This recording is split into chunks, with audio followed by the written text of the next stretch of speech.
मदरसा आधुनिकीकरण शिक्षक संघ के लोग परेशान हैं। पिछले 30 और 50 महीने से उनको वेतन नहीं मिला है। क्या देश के शिक्षा मंत्री पीएमओ को मिसलीड कर रहे हैं? आखिर मदरसा शिक्षक संघ के लोगों को सैलरी न मिलने का असली जिम्मेदार कौन है? मदरसा आधुनिकीकरण के बारे में जो मेरी मालूमात है वो पूरे हिंदुस्तान में करीब 50,000 टीचर हैं। अकेले उत्तर प्रदेश में 30,000 टीचर हैं जिन्होंने अभी भी इस पोजीशन में जंतर मंतर पर धरना दिया था।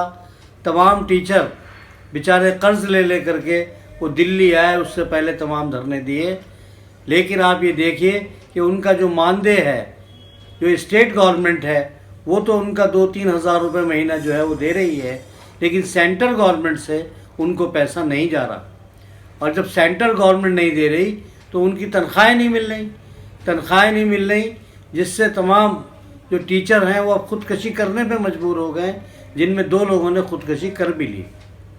आप ये देखिए कि इससे पहले जो स्मृति ईरानी साहिबा थी, HRD मिनिस्टर, तो उन्होंने तो उनको तनख्वाह दी भी थी, लेकिन उसके बाद जब से जनाब प्रकाश जावड़ेकर साहब तशरीफ़ लाए, आप HRD मिनिस्टर बने, तब से उनका पैसा रिलीज़ नहीं हो रहा। तो ये एक भेदभाव की बात है। पहली बात तो ये कि वो भी ग्रेजुएट हैं, BEd हैं, पढ़े लिखे टीचर हैं, उनकी तनख्वाह भी कुछ नहीं है, लेकिन वो तनख्वाह भी 3-3 साढ़े 3 साल से उनको नहीं मिल रही। ये एक बहुत बड़ी बात है। उनके बच्चे भुखमरी के कगार पे हैं।